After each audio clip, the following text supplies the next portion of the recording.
Olá, amigos. Que bom estar com vocês aqui novamente no Momento Família da AMI Planalto, não é isso, Suzele? Isso, sejam todos bem-vindos a mais esse encontro. Hoje um encontro especial, uma dobradinha feita com muito carinho, né, Márcia? Exatamente. Meus amigos, hoje nós temos aqui a Cristina Reis.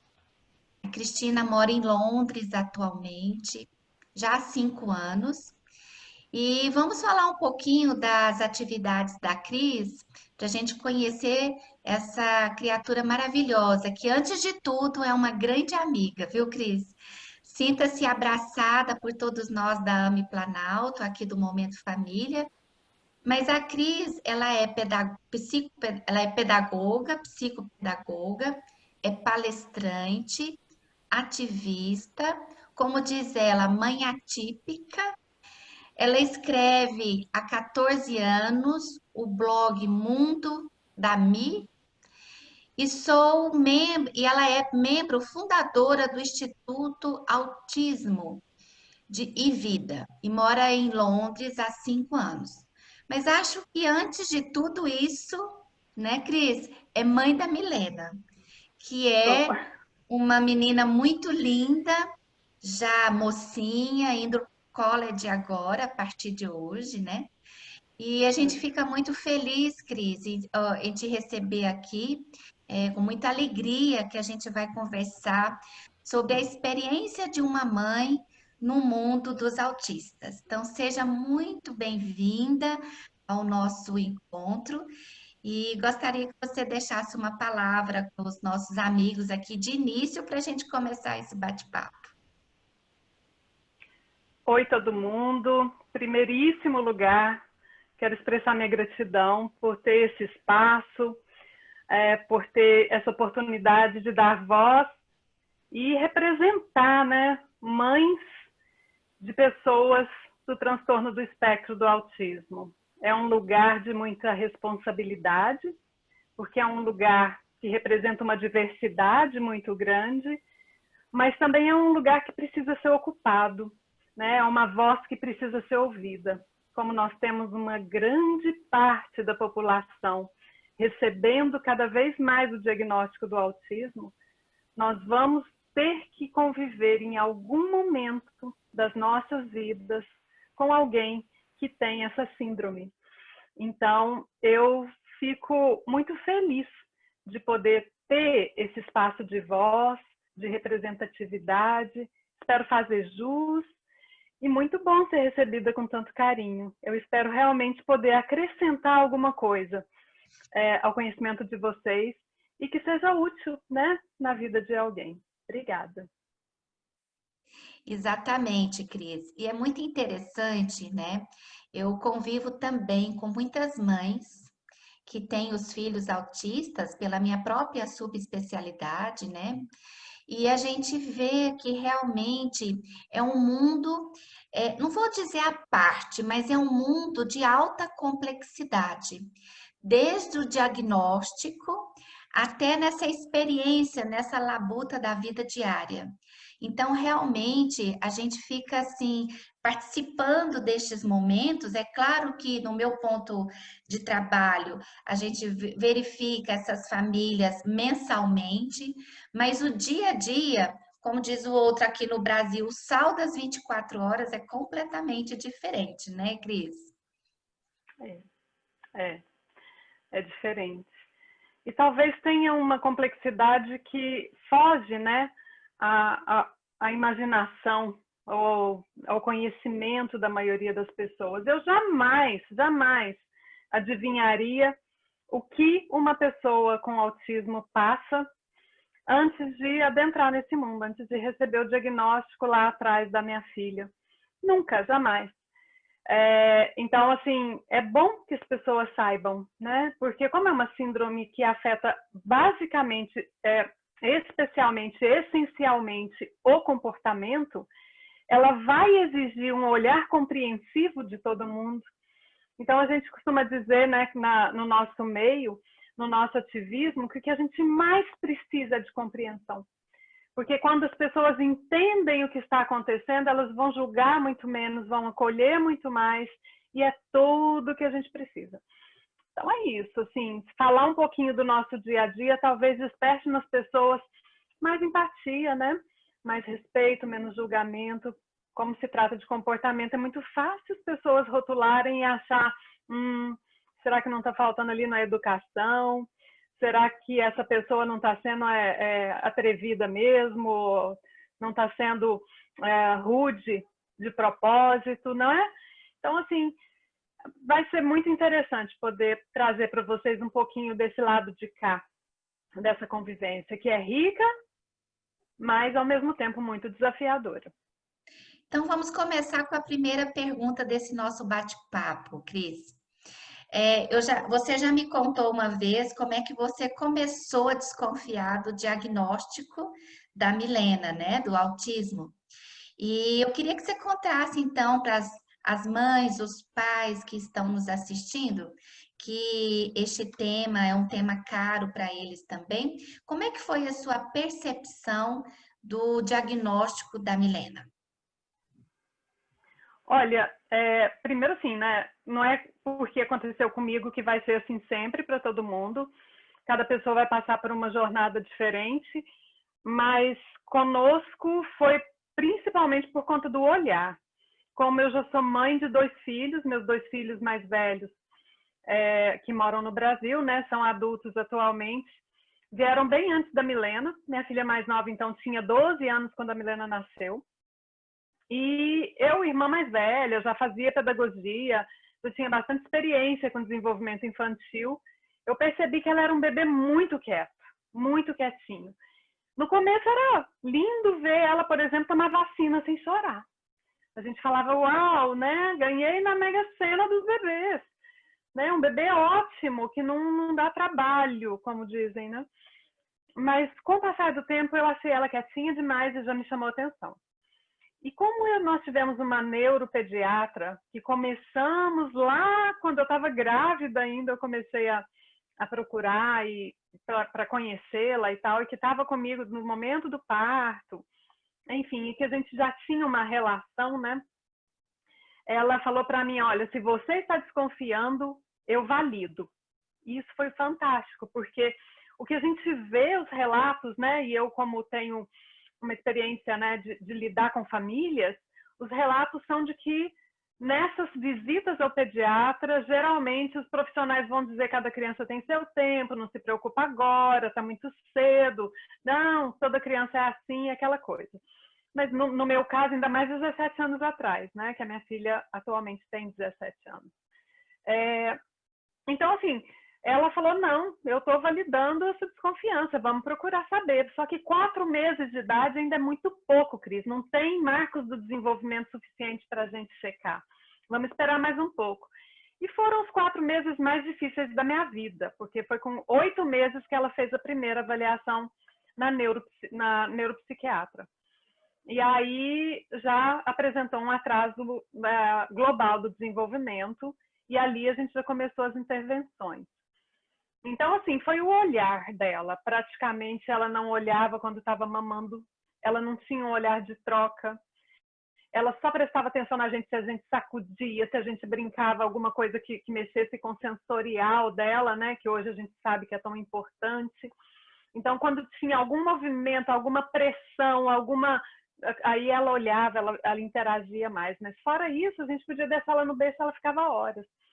Evidentemente, isso não condiz com o desenvolvimento de um bebê.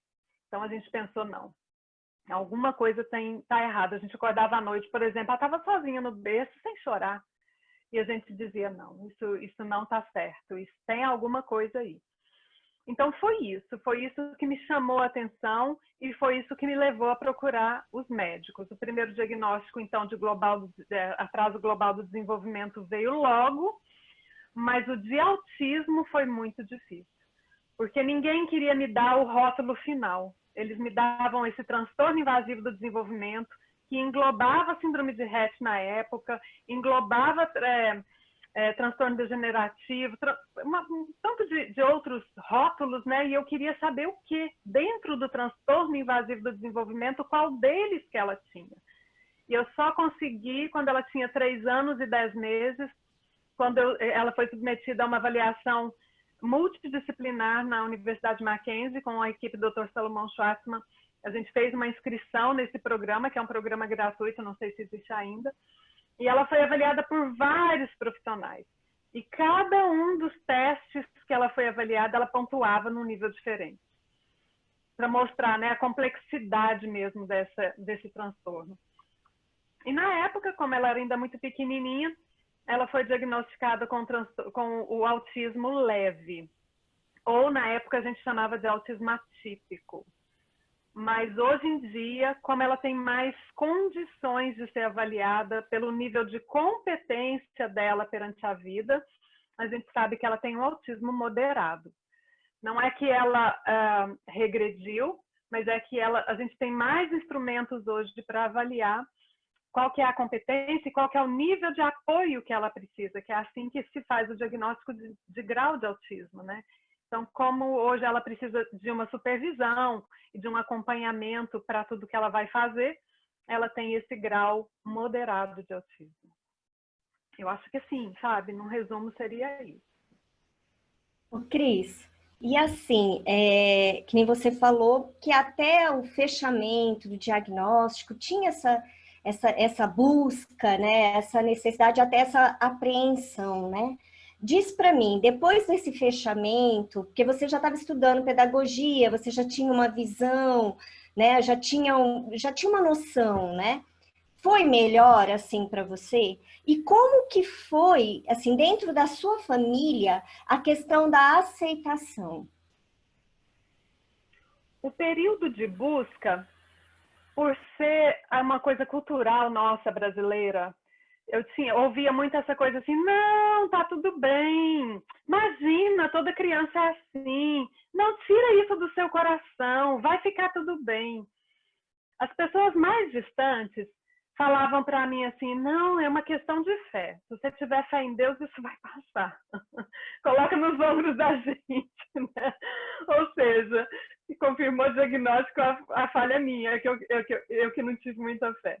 Mas a gente entende que isso é cultural, né? Enfim. Então, assim, quando veio o diagnóstico, a família apoiou demais. A busca pelo diagnóstico foi aquela coisa mais complicada, né? Teve aquele parente mais distante que falava assim, deixa essa menina uma semana comigo que eu conserto. Ou então aquele outro que dizia assim, quem está precisando de psicólogo é você. Como que você leva um bebê no psicólogo? Isso não está certo. Você vai para o psicólogo e deixa ela em casa, porque você que está inventando um drama.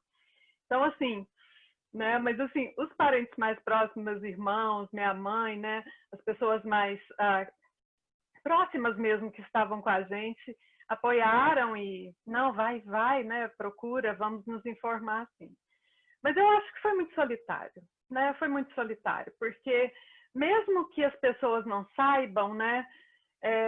Sem querer, elas vão relativizar a sua dor e vai ficar parecendo que você está sofrendo demais ou que você está sendo frágil demais.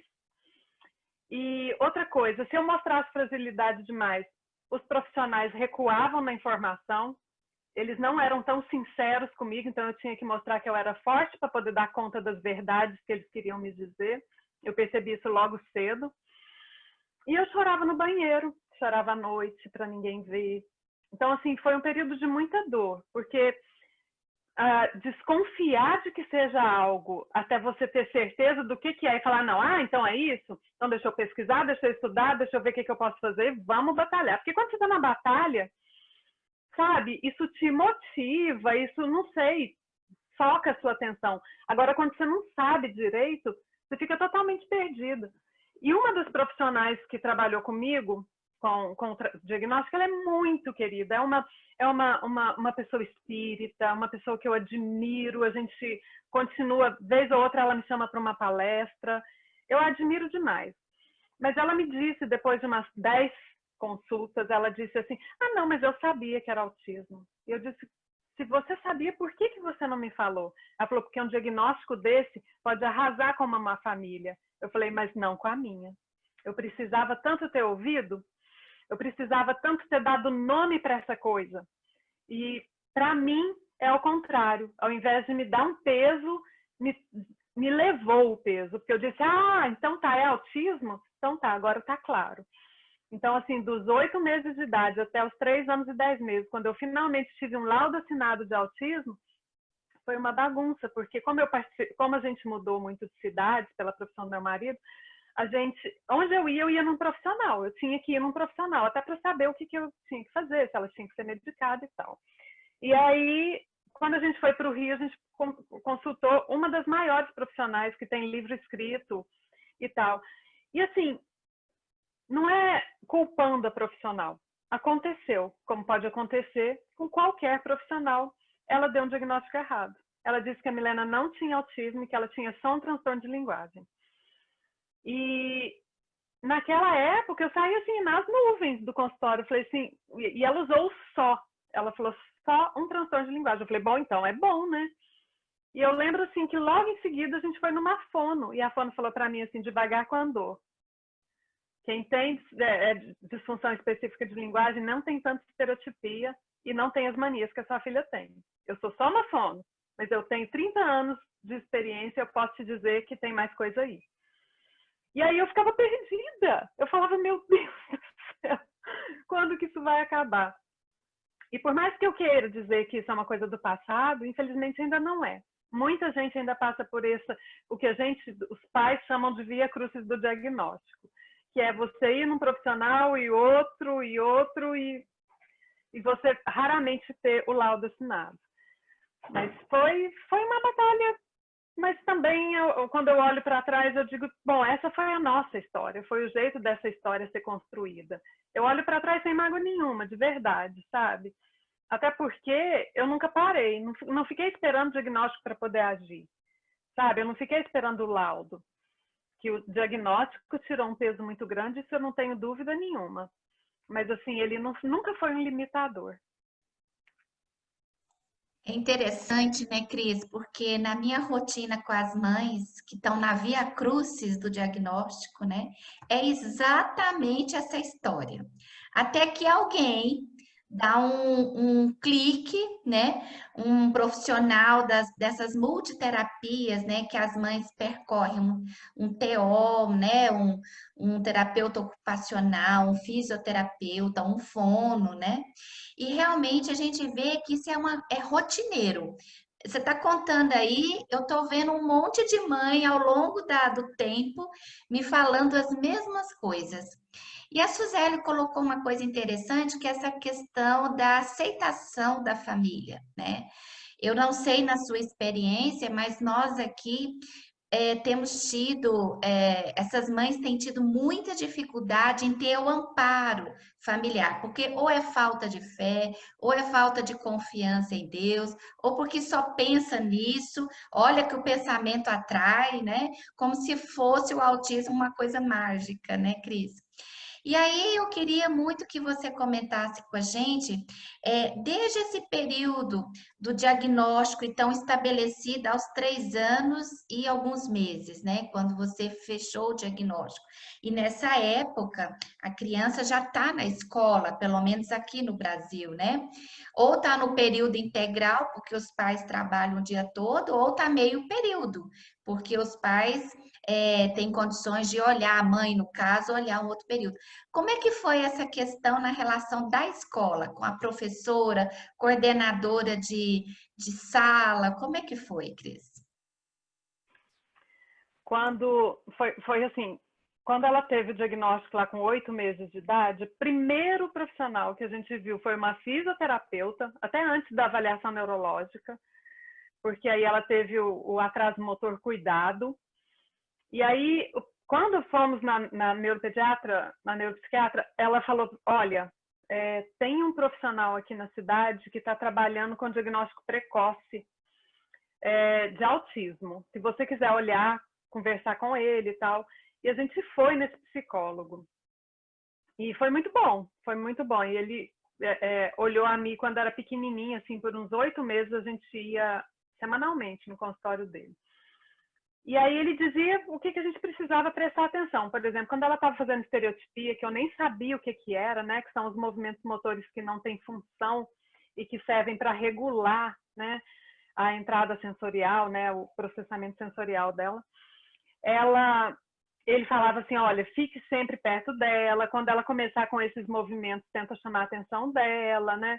E foram ótimas as orientações. E a orientação maior foi, manda ela para a escola. Assim que você puder, esses hotéisinhos de bebê, você já começa, porque ela precisa conviver com crianças. E aí ela entrou para a escola com 1 aninho. 1 aninho, eu ia, deixava ela 2, 3 horas na escolinha para conviver com outras crianças. E assim, lá do início já foi difícil por conta do desconhecimento dos profissionais. E aí, nesse primeiro período, que ela ainda era bebê, eu levava tudo que eu lia, tudo que eu achava, ainda sem saber, tudo de atraso global do desenvolvimento. E aí começou a mudança de escola, desde petitinha. Então, a Milena já deve ter sido umas 13, a última vez que eu contei, acho que eram 12 ou 13 escolas que ela passou durante a vida dela.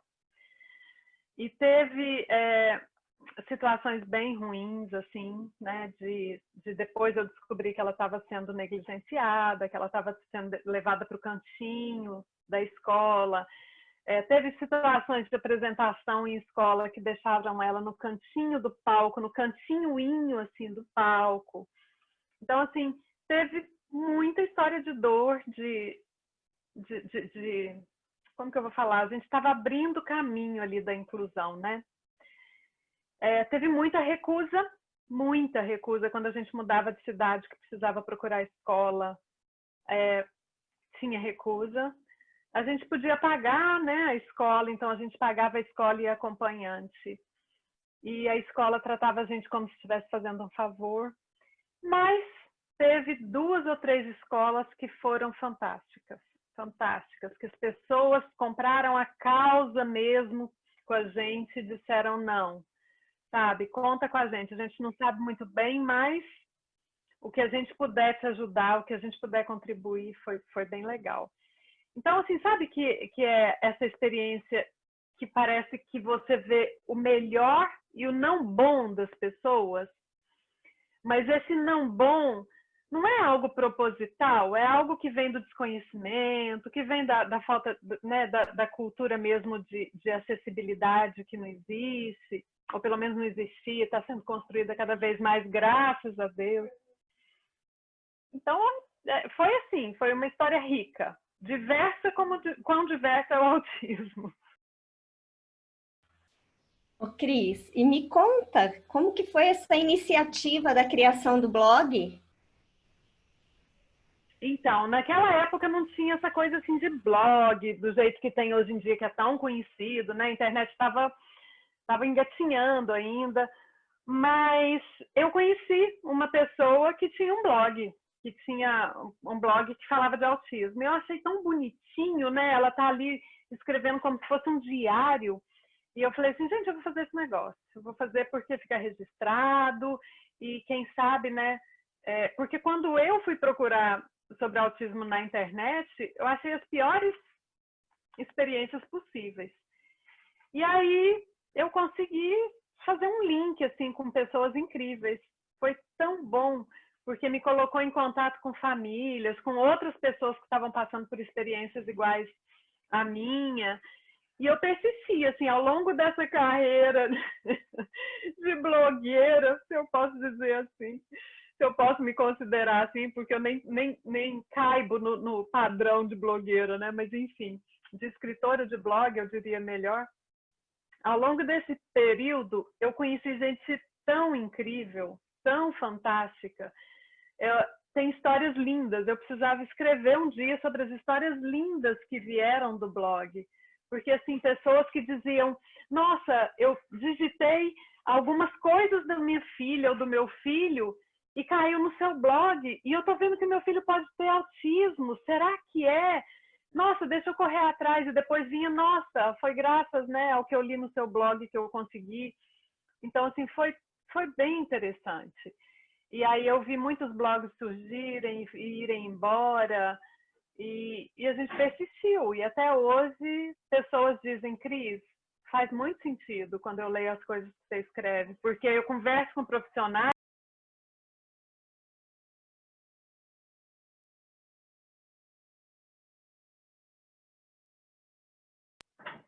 Milena está me chamando aqui, fazendo barulho.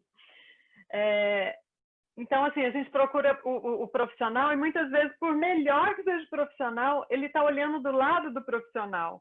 E aí, quando a gente chega aqui e vê você descrevendo com o sentimento que tem correspondência com o que a gente se sente, é muito bom. E eu também me inspiro e me inspirei em muitos outros blogs que existiam ou que surgiram. Então, foi muito bom, sabe? Assim, é uma coisa que eu faço com muito carinho. Embora, infelizmente, não tenha tanto tempo como eu gostaria, porque exige de mim, não sou jornalista, não sou publicitária, né? Não sou uma profissional da área. Então, exige bastante de mim. Tem alguém que eu acho que quer participar aqui. Oi, Milena, tudo bem com você? Saudade de você, Milena. Tudo bom? Mas, Cris, pode continuar aí com a Milena, que a gente continua do lado de cá também, viu? Não, tudo Mas bem. essa questão que você está falando da inclusão é importante porque, na realidade, a sua própria descrição no blog das coisas que realmente norteiam o seu dia, no meu entender, ele é também um fator de inclusão, né, Cris? Porque, na realidade, a gente sabe que essas nuances da escola, essas nuances do entendimento das pessoas é uma coisa, né? E tem muito aquela questão da polidez, né? A pessoa vai até um determinado ponto. Então, quando você dissemina o blog com os acontecimentos do dia a dia, e aí eu vejo muita gente perguntar assim para você no blog da Milena. Pessoal, compartilhe, depois sigam blog, Mundo da Milena, o blog da Cris, tem no Instagram, no Facebook, mas às vezes eu vejo as pessoas perguntarem assim para você, Cris, ela não se importa de ser filmada tantas vezes ao longo do dia, né? E eu gostaria muito que você deixasse registrada aqui qual é a sua resposta, que eu sei, mas eu não vou dizer. Mas deixar para você, até para você explicar para o pessoal como é que essa fundamentação de inclusão que o blog tem, né, para as outras famílias. Então,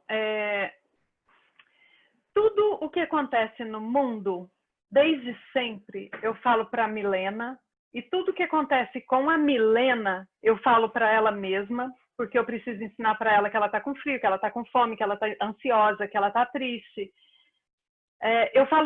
Eu explico ela para ela mesma, eu explico o mundo para ela, e também explico ela para o mundo, né? E nessa de conversar tão francamente com ela, eu, desde pequena, eu dizia para ela, vem cá para você ver o que eu estou fazendo. Muitas vezes ela nem prestava atenção no que eu estava dizendo. E eu falava, olha o que eu estou contando. Ela sabe do mundo da Mi antes das redes sociais, antes de Instagram, Facebook, ela já falava, né? A gente conversava e ela falava assim, é o mundo da Milena, né? Era petitinha, ela já falava mundo da Milena. Porque ela sabia que a foto dela estava ali. Eu mostrava o blog para as professoras, né? Às vezes, naquelas aulinhas de informática que ela tinha, os coleguinhas entravam no blog. Às vezes eu estava chegando na escola, as pessoas falavam assim, eu entrei no mundo da Milena, eu vi a foto da Milena. Então, assim, ela sabe da existência do blog. E aí, quando começou essa história de rede social, eu também expliquei para ela. Olha, né, vamos colocar aqui que a gente compartilha com outras mães. E sempre foi super aberto. Sempre falei na frente de todo mundo, pessoal, desculpa, ela está tendo uma crise porque ela tem autismo, desde que ela era pequena. Ah, não, pessoal, fiquem tranquilos, está tudo bem, tá? É porque ela tem autismo. Chegava um ponto que ela mesma, às vezes acontecia alguma coisa, ela esbarrava em alguém, ou fazia alguma coisa, ela falava para a pessoa assim, desculpa, ela tem autismo. Então, assim, sempre foi muito aberto, né? Então, outro dia, quando eu comecei a receber essas coisas no Instagram, eu falei, vamos gravar um vídeo aqui, vamos autorizar, vamos dizer que você autoriza? E gravei o vídeo, Milena, você sabe que eu filmo você para colocar no Instagram? E ela dizendo, sei. E você, tudo bem com isso? Você não liga? Não, não ligo. Então, assim, sabe, eu até filmei esse bate-papo que a gente teve junto, porque, assim, ela sabe que eu estou fazendo para compartilhar com outras pessoas que têm autismo. Ela sabe o propósito. E a gente conversa muito, principalmente nos nossos evangelhos. A gente tem evangelhos diários, né? Então, eu falo para ela, a gente veio nessa vida com um propósito. E a mamãe acha que o seu propósito é ajudar um monte de gente a entender um monte de coisa. Então, assim, sabe, ela sabe que eu estou dando um propósito para toda essa experiência que a gente está passando. Eu não vejo mal. E, assim, eu fico pensando, assim, o que é a minha intenção? Eu fico muito preocupada de que esteja acontecendo o que eu vejo acontecer com muita frequência, infelizmente, que é o autismo fazer palco. E em cima desse palco, pessoas estão procurando né, espaço para né, holofotes. E aí eu analiso bem e falo, não, eu gasto um dinheiro para manter esse blog, gasto um tempo danado editando, fazendo as coisas. De verdade, os elogios que vêm, eu não acredito a mim porque não cabe mesmo, não é meu mesmo, né? Tá só passando por mim. Então, assim, sabe, eu fico procurando a minha intenção e eu vejo que deve ter um tanto de vaidade aí, porque, né, enfim, deve ter um tanto de vaidade, mas, assim, aqui dentro, o propósito maior é compartilhar. Eu acho que não vai, assim, muito longe, não sei. Por quê? Porque muitas mães estão surgindo. Isso está ficando muito mais comum, você encontrar a experiência de outras mães na internet. Muita gente com muita competência, muita gente até da área da comunicação, fazendo trabalhos belíssimos com blogs, com mídia social. Então, talvez vai chegar um momento em que eu vou poder dizer, não, já dei a minha contribuição, deixa eu procurar um outro cantinho para eu poder ser útil, né? Talvez sim, talvez não, vamos ver o que a vida traz. Mas, assim, quanto a ela se expor, eu acho que isso é tão menor, sabe? Porque, assim, mesmo quando ela está em crise, eu falo, às vezes eu vou filmar ela, ela fala assim, não me filma, e eu respeito, né?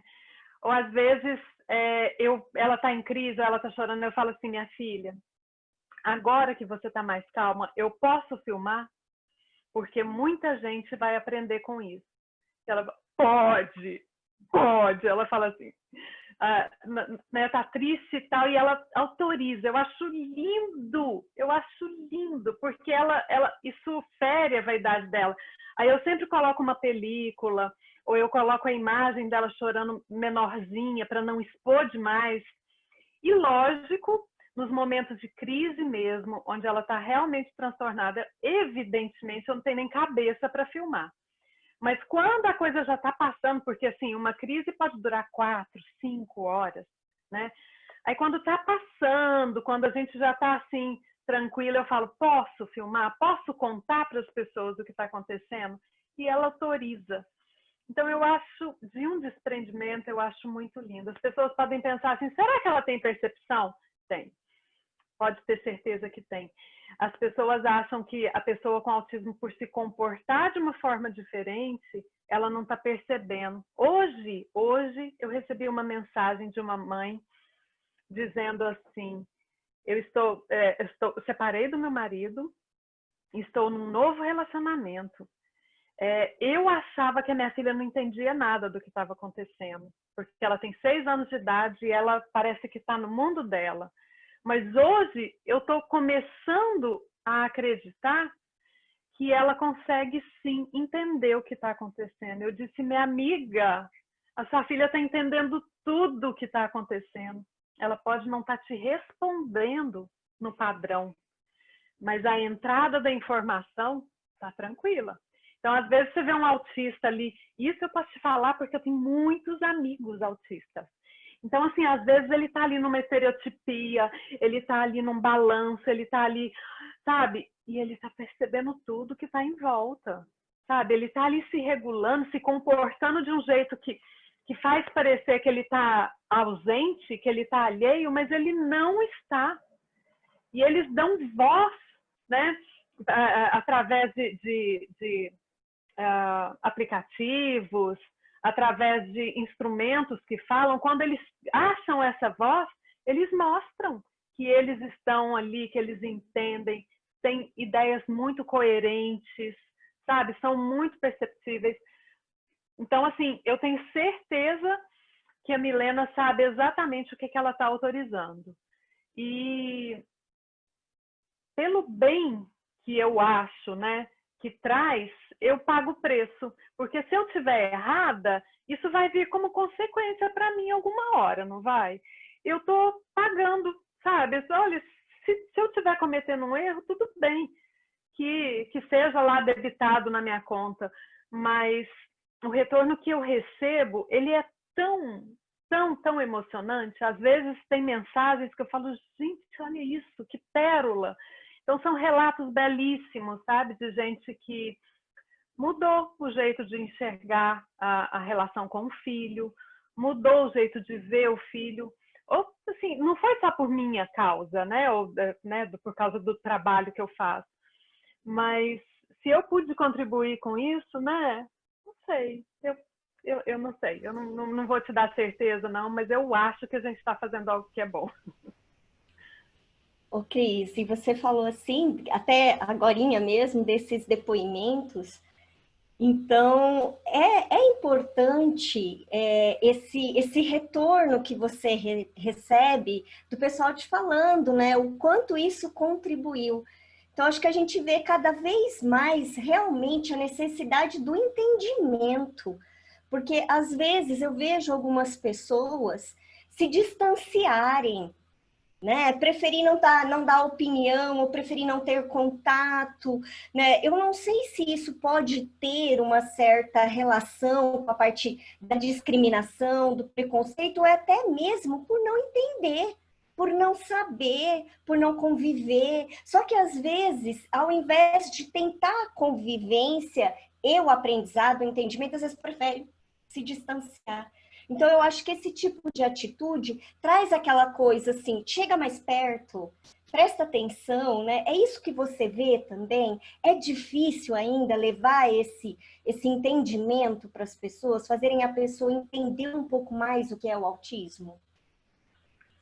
É muito difícil. E, às vezes, até tem a vontade do entendimento, tem uma percepção, mas tem aquela relativização, sabe? Tem aquela coisa assim, principalmente quando vem a Milena, quando vê qualquer pessoa com autismo se sair tão bem em outras áreas, né? Porque como tem uma área de desenvolvimento que vai dizer da comunicação, da interação social, das competências, né, de linguagem mesmo, e assim vai, né? Às vezes essa pessoa vai ser muito boa fazendo 2 ou 3 coisas, mas vai ser muito atrás no desenvolvimento com outra coisa. E aí a pessoa vai dizer assim, não, mas há 5 minutos atrás ele me ensinou como que fazia o link, colocava o link aqui nesse aplicativo. Como que agora ele não está conseguindo me somar 2 mais 2? Como que agora ele não está querendo me dizer qual aqui que é o número 3? E a Milena, ela cabe muito bem nesse exemplo específico, porque ela faz coisas nas redes sociais. Lembra assim, quando ela tinha 9 anos de idade, ela veio me mostrar que ela estava numa ligação de vídeo no Messenger do Facebook, que na época era ali coladinho no Facebook. E eu falei assim, o que é isso? Né? Pensa, ela tem 17, ela tinha 9. Eu falei, o que você está fazendo? Ela falou assim, eu estou falando com a fulaninha. Como que você está falando? E aí eu disse, gente, tem jeito da gente fazer ligação de vídeo para as pessoas? E aí eu comecei a perguntar para um monte de gente, né? Para os meus filhos, para as pessoas que estavam mais... E as pessoas falavam assim, eu nunca vi. Eu nunca vi essa possibilidade. E ela começou a ensinar para um monte de gente. Só que a Milena não lê. Até hoje, se você der uma frase, ela não lê. Ela é capaz de ler palavras isoladas, quando a gente está ali ajudando. Mas se você der uma palavra grande para ela ler, ela não lê. Como que ela pode ter tanta competência numa coisa e ter zero competência em outra? Para mim, eu sei. Agora, as pessoas, elas não relativizam assim. Então, elas veem, por exemplo, ela está numa orquestra, por exemplo. A gente vai ver um concerto. Ela fica 1 hora sentada do meu lado vendo um concerto, como já aconteceu várias vezes. Aí, de repente, a gente está numa fila, ela não consegue ficar. A fila desorganiza ela. Como que a pessoa vai entender? A pessoa vai falar assim, ah, não. Agora você tem deficiência, né? Agora você está aqui querendo usar o seu direito de preferência, né? Mas eu estou vendo que você está se comportando muito bem lá. As pessoas não conseguem, porque elas não são informadas disso. Elas não estão informadas que existe todo um processamento sensorial desorganizado ali. Existe uma questão interna que vai se desorganizando com o tempo e que vai trazendo uma pressão cada vez maior, maior, maior, e que 1 hora pode se transformar numa crise. Então, você vê, essa semana passada, por exemplo, na Palestina teve um jovem com autismo que foi morto por policiais, porque ele não conseguiu segurar, porque ele pôs na cabeça dele que ele precisava pegar o telefone, que ele precisava, e o policial mandando ele parar, ele pôs a mão no bolso para pegar o telefone e foi morto. Então, assim, a gente não tem mesmo um preparo para o autismo, infelizmente, sabe? Então, as pessoas entenderem, elas lerem a respeito, elas se informarem a respeito, traz um bem enorme para um monte de gente. Porque só no Brasil são mais de 2 milhões de autistas. Em torno deles, de cada um, tem uma família, um núcleo familiar. Então, você vai estar contribuindo, né, ao entender com quantas vidas, né? Esses dias a Milena estava numa crise e eu estava tentando consolar ela.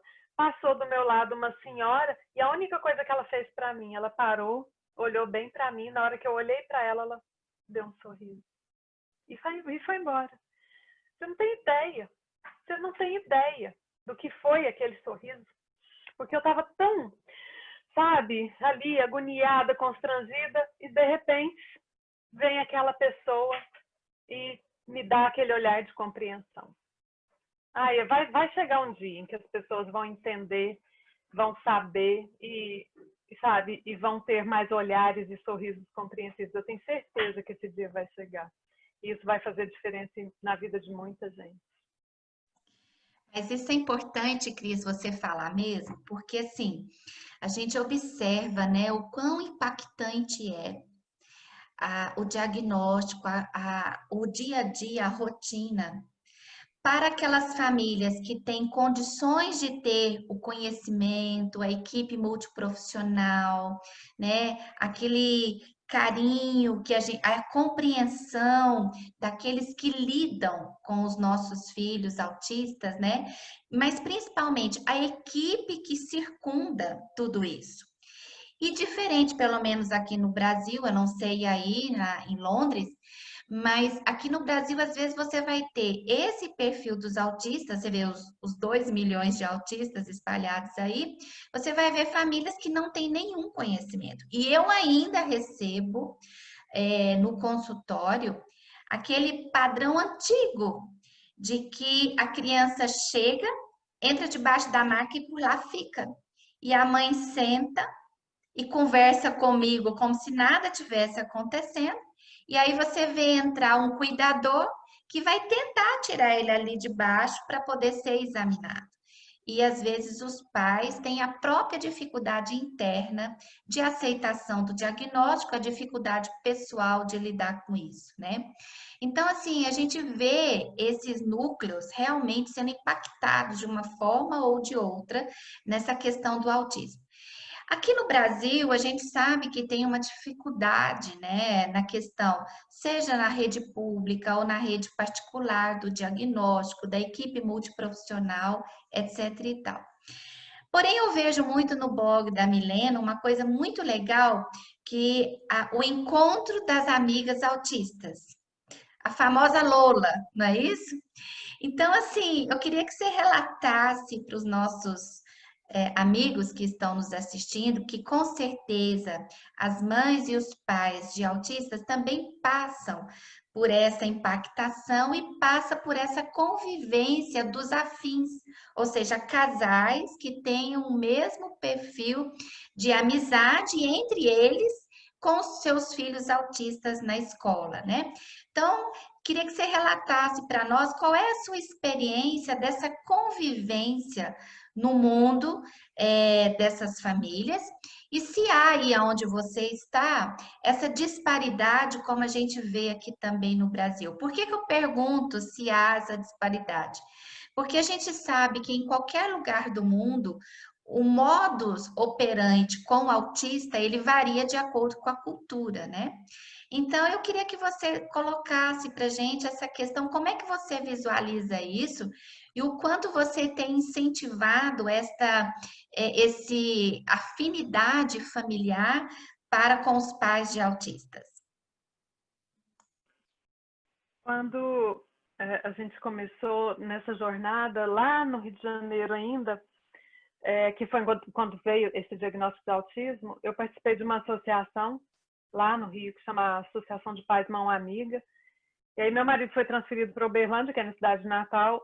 Chegando em Uberlândia, assim, menos de um mês que a gente estava lá, eu já conheci na rua, conhecendo, vendo uma pessoa com autismo, uma outra mãe de uma jovem, e a gente conversando, e eu disse, não tem nada aqui, não tem uma associação de pais, nada. Ela, não, nada. E aí eu conversei com essa pediatra, minha amiga, né, que se tornou minha amiga, e ela falou para mim, você quer fazer? Eu te dou uma sala do hospital, você reúne aqui com outras mães, com outros pais. Eu falei assim, eu quero. E aí a gente fundou uma associação de pais. Justamente por isso, porque não tinha ninguém. Eu não conhecia outro autista. E aquele contato que eu tive no tempo que eu fiquei no Rio de Janeiro foi tão bom, conhecer outros pais autistas, conversar com eles.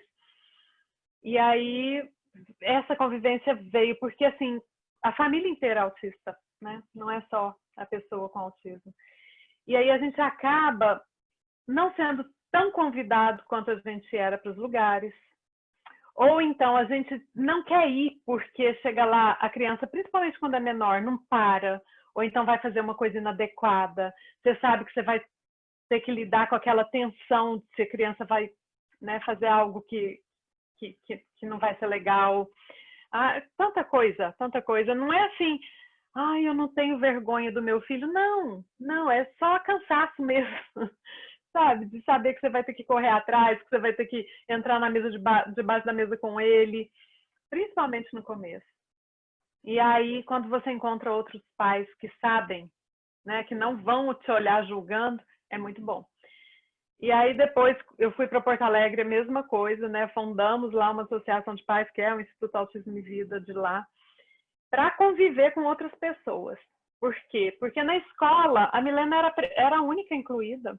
Eu não tinha essa...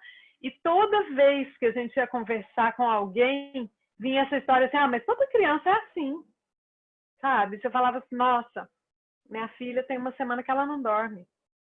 Né? E assim, eu tô preocupada porque ela tá fazendo uma autoestimulação que não tá legal, ela tá se batendo, tá ficando até machucada. Não, toda criança é assim, toda criança passa por isso. Não preocupa. Então, assim, não tinha aquela, sabe? Aí você conversava com a mãe de outro autista e ela ia te dizer assim, o meu filho teve essa estereotipia, nossa, é tão difícil, não é? Eu sei o que você está passando. Totalmente diferente. Então, a gente buscava muito isso. E aí, no Brasil, acontecia da gente conseguir através das associações de pais. E para os pais que não têm recurso nenhum, essa troca de informação ela é fundamental, Porque você pode não copiar o que a pessoa falou. Você pode não fazer o que ela fez. Ou então você pode fazer o que ela fez e não dá tão certo. Mas você se inspira. Você vê que tem saída. Você vê que tem alguém que passou por algo parecido, ou pior, ou melhor, mas que, sabe, conseguiu vencer. Então, essa troca ela é fundamental e ela precisa ter espaço para ela, sabe? É preciso que haja esse espaço de troca. A inclusão faz isso, né? Assim, em alguns momentos você vai ter 1 ou 2 na escola que você vai poder conversar, mas o modelo aqui da Inglaterra é diferente, né? Então eles vão reunir crianças com um perfil, pelo menos na região que eu moro, em Londres, eles vão reunir numa sala crianças com perfil parecido. E aí, primeira coisa, a criança não é a única da sala que é especial, que é diferente. Ela tem uma turma que passa pelas mesmas dificuldades que ela passa. Se aquela criança é boa em matemática, ela vai para a sala típica na aula de matemática. Mas se ela é péssima em inglês, na hora da aula de inglês, ela vai para a sala das crianças especiais. Então, aquilo que ela é boa, ela fica com quem é típico, né? Porque a gente evita muito usar a palavra normal, porque a gente sabe, né? Normal é uma coisa bem relativa. Então, ela fica na turma que tem as mesmas dificuldades dela. Ela não se sente tão solitária, ela não se sente tão excluída. Esse é o modelo daqui. E aí você tem contato com uma turma de pais e de mães, né, daquelas crianças ali. Então a Milena tem, né, hoje, por exemplo, quando ela estava indo no primeiro dia do college, chegou do lado dela a Lola. E eu vi, sabe, ela esvaziar um pouco a atenção que ela estava naquele primeiro dia numa nova escola. Porque as 3 amigas que estavam no nível dela foram transferidas para o mesmo lugar junto com ela. Então, assim, trazer essa identidade, né? Esse lugar de pertencimento é tão importante, porque por mais que as pessoas tenham um bom coração, é o que a Suzeli falou mesmo, às vezes as pessoas elas não sabem nem o que dizer, não sabem como se comportar, não sabem o que oferecer. Às vezes tem boa vontade, mas não, sabe, eu não sei como agir, como me comportar, como ajudar, como contribuir. Então eu recuo. E os outros pais não, os outros pais naturalmente eles vão te dizer alguma coisa que te traz esse lugar de identidade. Então assim, eu gostaria, né, que a gente tivesse mais associações de pais. Hoje as mídias sociais fazem esse trabalho, então você vê grupos enormes, né? Autismo é um campo grande, há muitas controvérsias em termos dos inúmeros tratamentos, terapias, abordagens, dietas, linhas, né, de abordagem que são diferentes.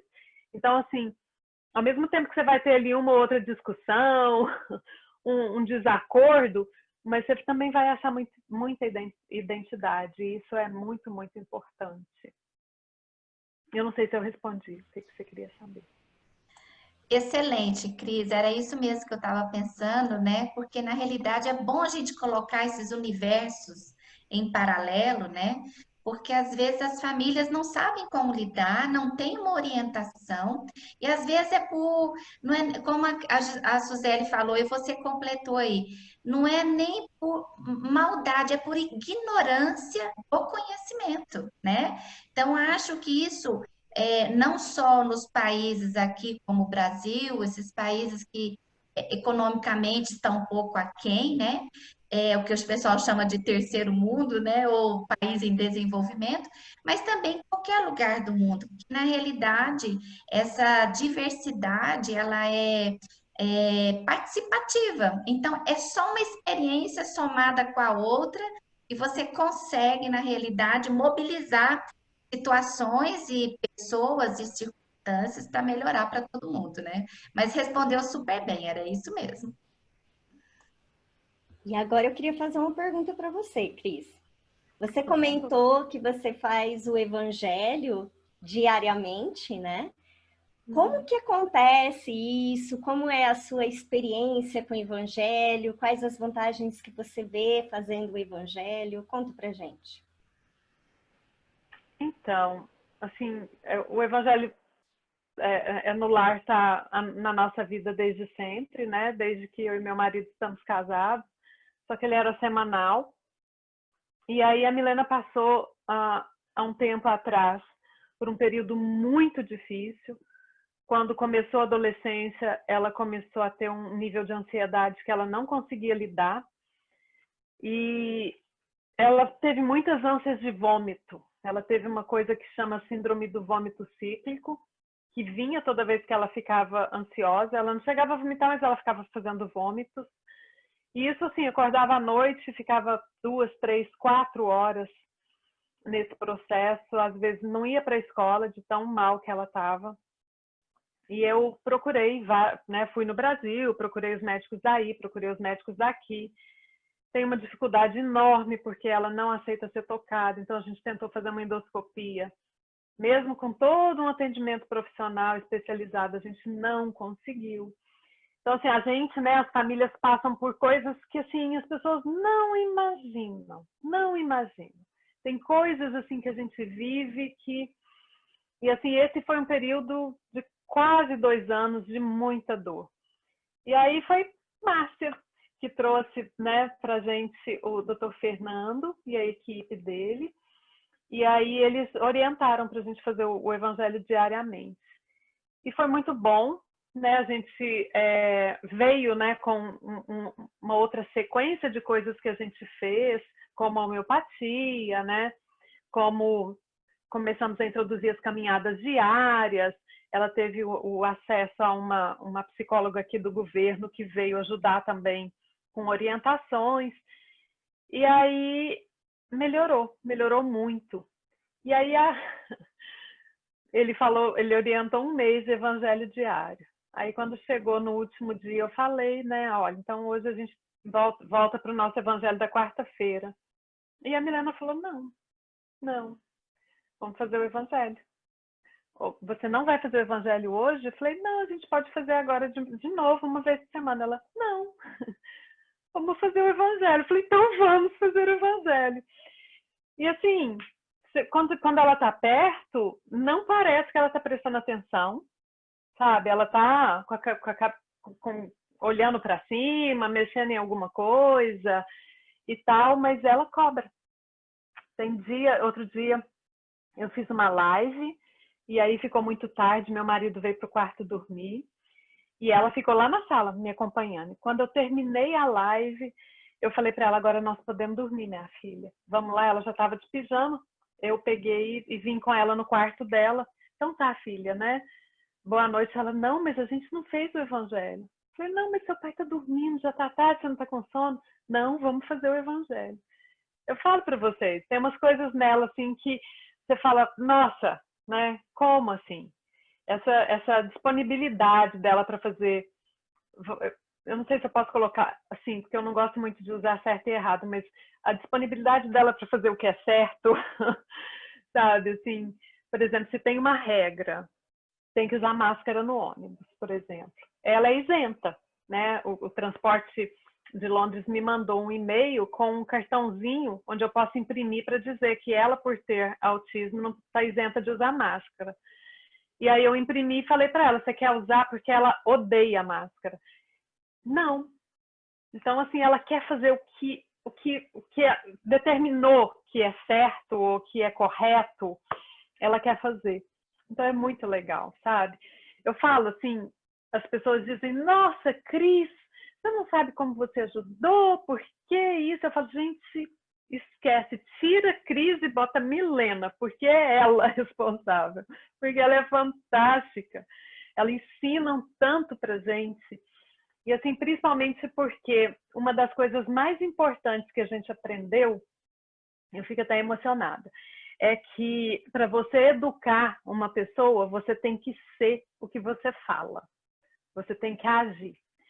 E uma das coisas mais enriquecedoras na nossa vida foi entender isso muito cedo.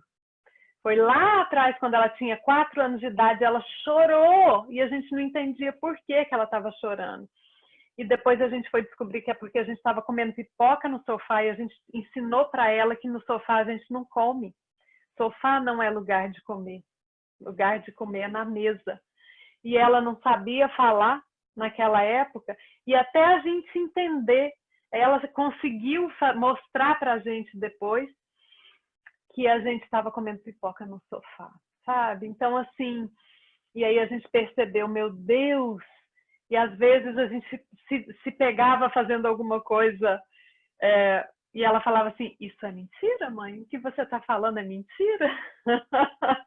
Ou então, uma vez que o pai dela, um carro fechou o carro do pai dela, e aí ela virou e falou assim, xinga, papai, a mamãe xinga. E eu pensei, meu Deus. Essa foi ótima, Cris. Meu Deus, eu xingo. E assim, né? E aí a gente teve que transformar a nossa vida, o nosso jeito, porque ela começou a mostrar pra gente que a gente estava sendo incoerente. E a gente precisou também achar formas, porque uma das coisas que agora a adolescência trouxe é que ela precisava ter um canal de expressão da raiva e da frustração. Então nós começamos a ensinar ela a falar palavrão. E como palavrão é uma coisa que eu não tenho hábito de falar, e assim, eu não conseguia nem achar um palavrão adequado. E aí minha cunhada disse, não, eu te dou um monte de palavrão, a paralelepípedo, pindamonhangaba, caraguatatuba, e aí os nossos palavrões aqui em casa são esses, sabe? Então a gente ensinou para ela, e toda vez que uma coisa muito errada acontece, a gente fala, paralelepípedo. Ela adora falar ornitorrinco. Então, assim, a gente ensinou ela a falar palavrão, porque ela precisava expressar a raiva. Então, assim, sabe, essas coisas que acontecem, assim, e que é tão nossa, e que também faz sentido para todo mundo que não tem autismo, né? Modelar o comportamento do filho é muito mais fácil do que ficar dando sermão para o filho. Então, é assim, mostrar, olha o que seu pai está fazendo, ele está fazendo uma gentileza, que coisa fantástica, por isso que eu gosto do seu pai. Olha o seu irmão está guardando a roupa dele. Ah, mas isso é muito bom, eu gosto que as pessoas guardem a roupa. Olha o que eu estou fazendo tal coisa assim, assim, tá vendo? Eu também faço, quando eu peço para você fazer é porque eu também faço. E isso, nossa, é muito bom. A gente teve que aprender na marra, sabe? Mas foi muito bom. Mas isso aí, Cris, vem confirmar aquela frase, né? A palavra convence e o exemplo arrasta, não é verdade? E isso é muito bom, porque na realidade, né, é o que eu falo para as minhas mães, quando elas estão assim, naquela fase dessa questão da inclusão, da convivência em família, ou quando sai e aí entra em contato em outros locais, né? E muitos pais falam assim: não, eu não quero sair, não, porque é muito trabalhoso. E não, não faça isso, porque é necessário a criança estar, ver e estar convivendo com pessoas que, para ele, se for ficar recluso no mundinho, né, Cris, é muito ruim, né? E aí eu me lembro da questão do Fraternity, né, que você trabalha com um grupo de jovens do Fraternity aí em Londres, coordenada aí pela nossa amiga Beth Stevenson, né? E eu queria que você colocasse para nós, já caminhando para o final, como é que essa convivência da Milena na casa espírita? Porque eu costumo dizer para os pais, seja dos pais de autista, dos pais que têm filhos com paralisia cerebral, ou pacientes sindrômicos, ou qualquer outra coisa que fuja daquilo que a gente diz como normal, porque como você falou, não existe um padrão de normal, né? Existe o que é certo e o que é errado. Mas assim, eu falo para eles, olha, é importante inserir conceitos de espiritualidade, de religiosidade para as crianças, né? E uma vez uma mãe de uma criança com paralisia cerebral falou assim, mas doutor, ele não entende nada. só vai me desculpar, mas meu filho é uma planta. Como é que eu posso levar ele num lugar assim? Você não vai entender, vai dar trabalho, vai gritar. E aí nós fomos caminhando na explicação, na orientação, até que no passar de 2 anos, ela começou então a levá-lo na igreja. No início, para ele era muito complicado, porque ele se sentia ele sempre acostumado dele, mais 4 pessoas dentro de casa, e ela levou na missa das crianças, ele se sentiu muito fora do normal, né? E aí, para a rotina dele. E aí eu falei para ela: não, não vai passar a missa inteira, leva 5 minutos, sai. No outro domingo, 10 minutos, sai. E assim foi que ele, Cris e Suzele, no final de quase um ano, ele conseguia ficar na missa. Ele tinha uma paralisia cerebral, mas ele não era uma pessoa apática. Ele olhava, ele gesticulava, ele falava aqueles sons guturais, né? Às vezes só expressava um balbuciar, mas o olho dele falava muito. Aí, no final de um ano, a mãe chega e fala assim: olha, doutora, hoje eu tenho uma coisa boa para contar para a senhora. Eu falei: o que que foi, né? Porque eles fazem um acompanhamento mensal por conta da parte da gastro. Eu falei: o que que aconteceu? Ontem na missa, a senhora acredita que ele não contente ficar lá na frente do padre, no banco, né, sentado com a gente, ele quis ir para lá. Ele fazia assim, né? E o padre, acho que foi iluminado, doutora. Ele chegou e pegou a cadeira de rodas e levou lá para o altar. Foi a alegria do meu filho, né? Então, isso é muito maravilhoso, que há 2 anos antes ela não entendia o porquê. Mas para ela, depois de 2 anos, ela veio entender o porquê daquela minha fala lá atrás, que ela precisava colocar a questão da espiritualidade na vida do filho. E aí eu te pergunto, a Milena no grupo de jovens da Casa Espírita, como é que é essa vivência para a gente poder dar um pouquinho dessa experiência sua como mãe no grupo de jovens lá do Fraternity? Ela escolheu, né, ficar com os jovens, porque eu falei para ela, olha, porque ela ama criança, e eu disse para ela que ela podia ir ajudar a tia Camila lá em cima, né, com as crianças, que ela podia ficar lá se ela quisesse. Até porque, assim, eu sei que a gente vai discutir coisas com um nível de profundidade que não é interessante para ela, é uma coisa que ela não está interessada no momento. E aí ela preferiu ficar com os jovens. E aí eu falei: tudo bem, você fica. E a gente tem que sair do padrão, né? Essa história que a gente tem de que tal lugar tem que ter determinado comportamento, ela precisa ser relativizada quando a gente está falando de pessoas com qualquer nível de deficiência. Aqui na Inglaterra, aqui no Reino Unido, a gente tem aprendido e ouvido cada vez mais sobre a hidden disabilities, né? As deficiências escondidas, né? Tem até agora um cordão de girassol, né? Que é um colar mesmo com girassol, que tem aí no Brasil agora também, para mostrar que aquela pessoa que está usando aquilo, ela tem uma dificuldade que não está visível.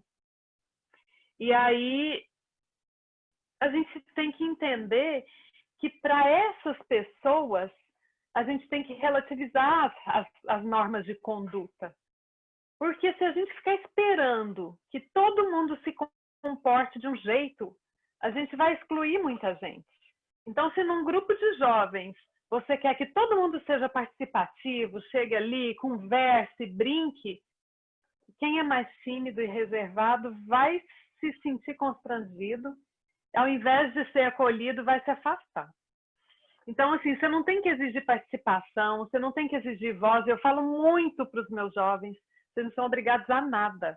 Se eu fizer uma pergunta para alguém e não tiver a fim de responder, ou não quiser, ou na hora não vier a resposta, só diz: Cris, passo.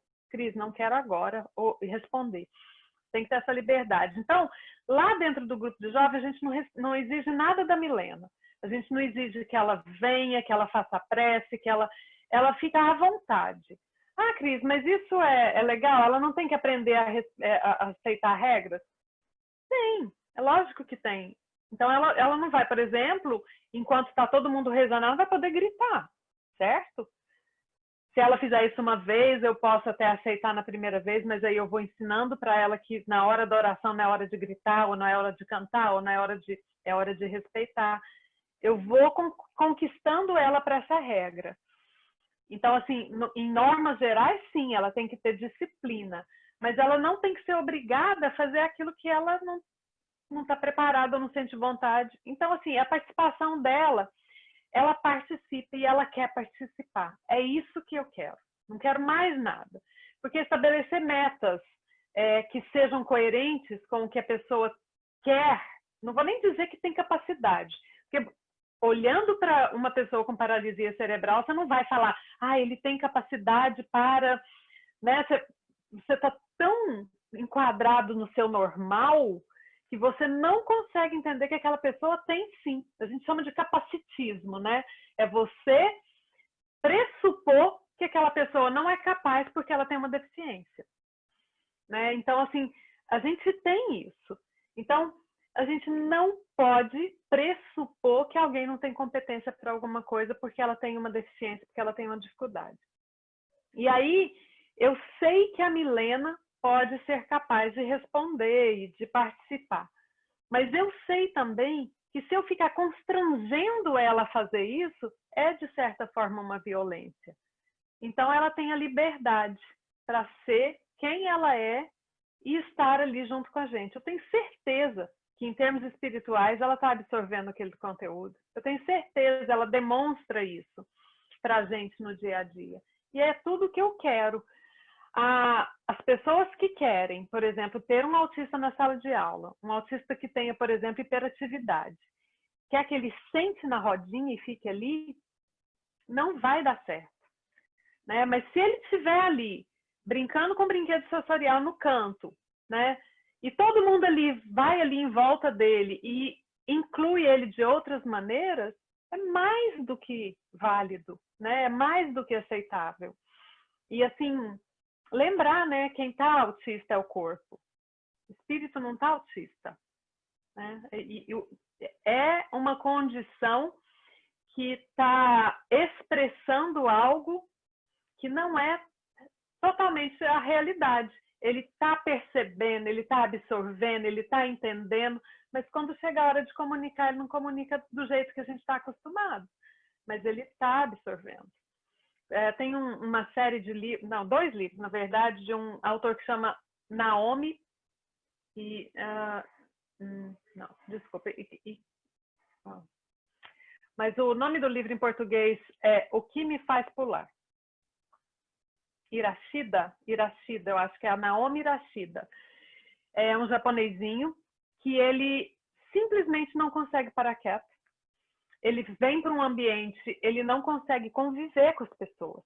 Então, ele vive praticamente isolado com a mãe dele porque ele tem muitas questões sensoriais. E aí, por conta disso, ele tinha muitas dificuldades. E a mãe dele um dia percebeu que ele entendia as letras, escreveu, botou todo o alfabeto num papelão e começou a fazer pergunta para ele. E ele começou a apontar as letras e formar frases. Ela ia anotando e formou frases. Hoje em dia ele tem um tablet e ele consegue comunicar. E aí esse livro, O que me faz pular, é um livro de perguntas e respostas.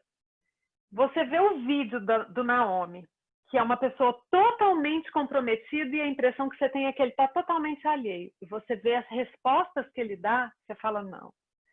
Então, quando a gente convive, tem uma outra, que é a Carly Flashman, tem outros e outros autistas que vão mostrar para a gente que eles estão entendendo tudo. Mas o Naomi fala isso, ele fala assim, o meu corpo não me obedece.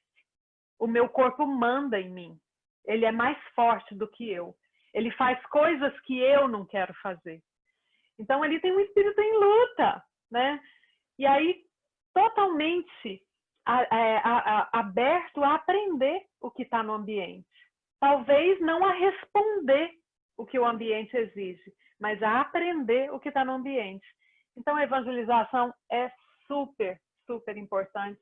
A Milena, eu tenho certeza que ela está absorvendo aquilo tudo que a gente está conversando, embora ela não nos dê as respostas que os outros jovens dão, tá?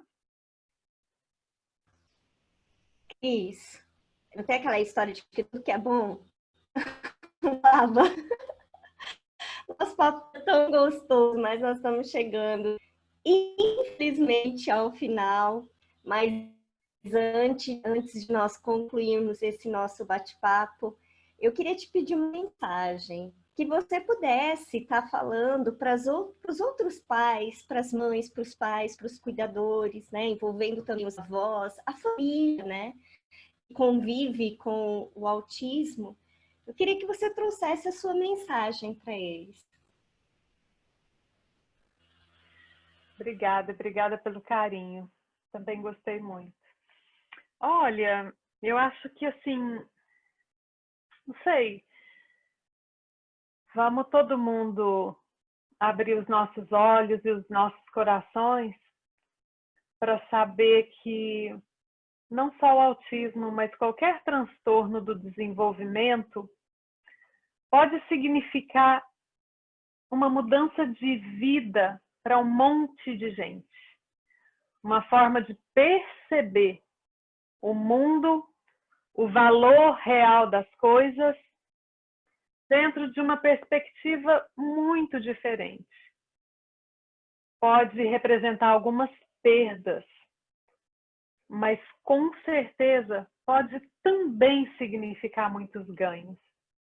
Se a gente tiver olhos de ver, ouvidos de ouvir e coração de sentir, a gente vai conseguir fazer das alegrias, ainda que sejam pequenas, eu acredito que não serão, fazer desses momentos de alegria aquele recarregar das energias para os momentos que não são de tanta alegria assim.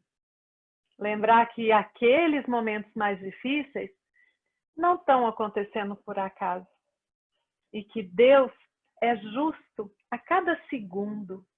E se é assim, que essa justiça seja percebida nos momentos em que a alegria sai um pouquinho e se afasta.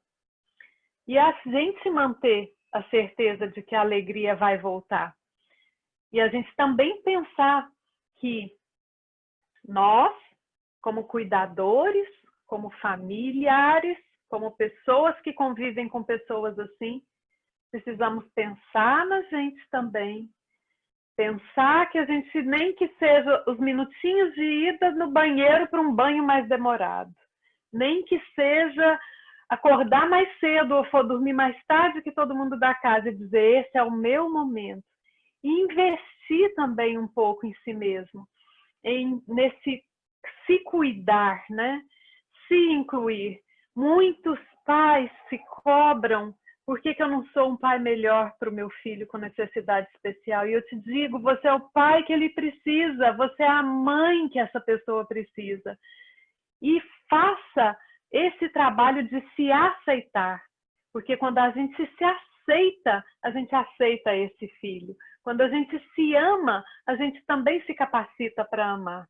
Então, faz o exercício, olhe para você, se aceite como é, não exija demais de si mesmo, se ame e a partir daí, pega na mão dessa pessoa e cresce junto, porque a oportunidade é fantástica.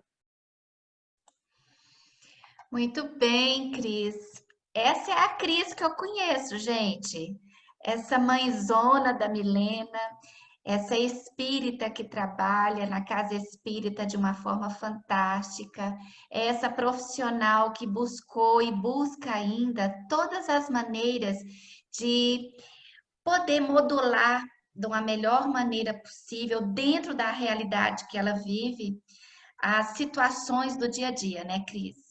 Então, isso é importante, meus amigos, porque na realidade, resumindo, toda essa conversa que nós tivemos hoje é o amor, é a dedicação, é a paternidade, a maternidade responsável. É saber que essa problemática, entre aspas, na realidade, é uma resolução para muitas coisas. E quando nós pensamos na doutrina espírita, nós estamos pensando, né, Cris? É no aprendizado espiritual de cada um, seja do próprio autista, seja do pai, da mãe, do irmão, do avô, da avó, dos amigos, dos professores. Então, não há nada que nós possamos fazer neste mundo que nós não podemos aprender e ensinar. E eu vejo lá no consultório que as mães e os pais dos pacientes do transtorno do neurodesenvolvimento, do autismo, são pessoas que, às vezes, no início é um impacto, depois vem aquela fase, muitas vezes, em que as pessoas têm dificuldade de aceitar, mas quando entendem e quando aceitam, são felizes, mesmo nos altos e baixos, pelas conquistas que todos vão adquirindo ao longo do tempo. Então, eu acho que essa fala da Cris foi realmente, assim, aquilo que celebra toda uma rotina do dia a dia numa casa que realmente o mundo autista, ele é um mundo complexo, mas eternamente belo e singelo nas suas conquistas individuais, né, Cris? Eu acho que isso que nos chama muita atenção, né? E aí eu gostaria muito de agradecer a você, Cris. Teremos um papo 2, com certeza, né? E eu fico muito feliz de você ter aceitado o nosso convite, porque eu acredito que a sua fala vai levar ao fortalecimento de muitos pais, de muitas pessoas que vão escutar o seu depoimento, essa sua experiência de vida. E com certeza a gente deseja o melhor para você, para o seu esposo, para a Milena, para os irmãos da Milena. A Cris é avó, tem uma netinha, né, Cris? É só uma, Cris? Sim, a Bruna, 8 Olha aí, anos, uma delícia ah, que de linda. menina. Então, meus amigos, a gente finaliza aqui o nosso bate-papo, contando que vocês possam continuar nos assistindo, e eu vou deixar o hashtag para a Suzeli falar, né? E a gente fica muito feliz em poder contar com todos vocês. Agradeço, Cris, de coração. É com muita alegria que a gente te recebe hoje. Vamos modular um próximo encontro. Também queria agradecer, viu, Cris? Foi um prazer conhecê-la, saber um pouquinho mais dessa rotina. Foi uma delícia o nosso papo, fiquei muito feliz. E dizer que realmente, como Deus é presente em tudo, Deus também se utiliza de nós como instrumentos. Então, que você seja abençoada e continue sendo usada por Ele, você e a Milena, como instrumentos aí, para trazer só coisas boas, tá bom? E queria lembrar os amigos para não deixarem de se inscrever no nosso canal da Uniplanalto, ativar as notificações para ficar por dentro desses nossos encontros e todas as novidades que nós temos lá no site, tá bom? No nosso canal. Um abraço a todos e até uma próxima. Tchau, pessoal. Fiquem com Deus. Até uma próxima oportunidade. Obrigada, Cris. Obrigada. Tchau, tchau.